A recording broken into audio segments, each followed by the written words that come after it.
only but enlightened ones. I was born as a Christian. I became a Buddhist at age 13. I ordained as a novice at age 14. Why did I do this? Because I wanted an answer to suffering. I read some books, such as were written by Venerable Piyadasi Naikatira and Venerable Walpol Rahula, and so on. I was inspired. I read about the basic teachings, and then I wanted to become a Buddhist. I became a Buddhist at age 13, and then I wanted very strongly to become a novice when I was 14 years old. I became a novice when I was 14 years old, because I wanted freedom from suffering and unsatisfactoriness. So, the Mahasangha, with the tools which were provided to us by the Enlightened Ones, are able to achieve this. The Enlightened Ones said that if one strives, it is possible to achieve one of two objectives in this very life itself. If one is not able to achieve liberation from suffering, one may achieve the penultimate stage of liberation. This is so practical. And yet people are intoxicated with the world, with the senses, with sensory pleasure. But the Enlightened Ones say that it is very rare to be born as a human being.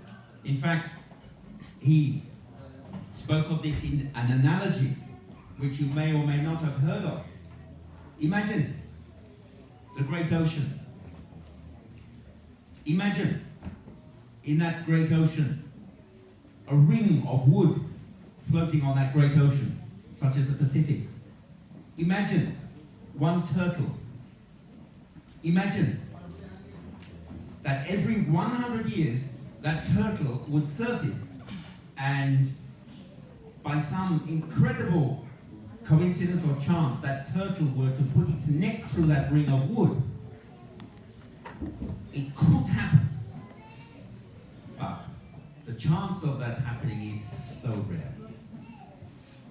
And as an analogy, the Enlightened Ones compared the rarity of human birth, the rarity of coming across the teachings of the Dhamma, the rarity of association with the Mahasangha, who are actually those who are practicing this as professionals and able to direct people to liberation from suffering.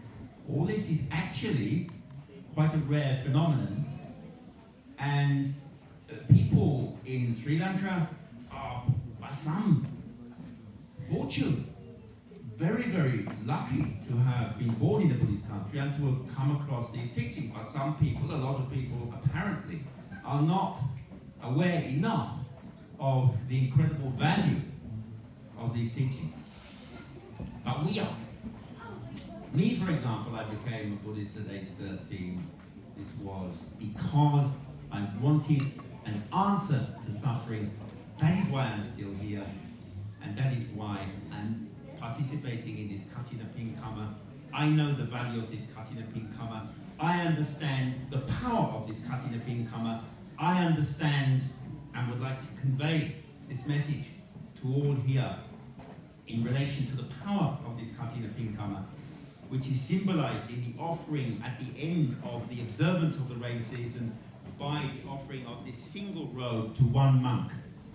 All the power of that merit is condensed within that action, symbolic action, at the end of the observance of the rain season. So now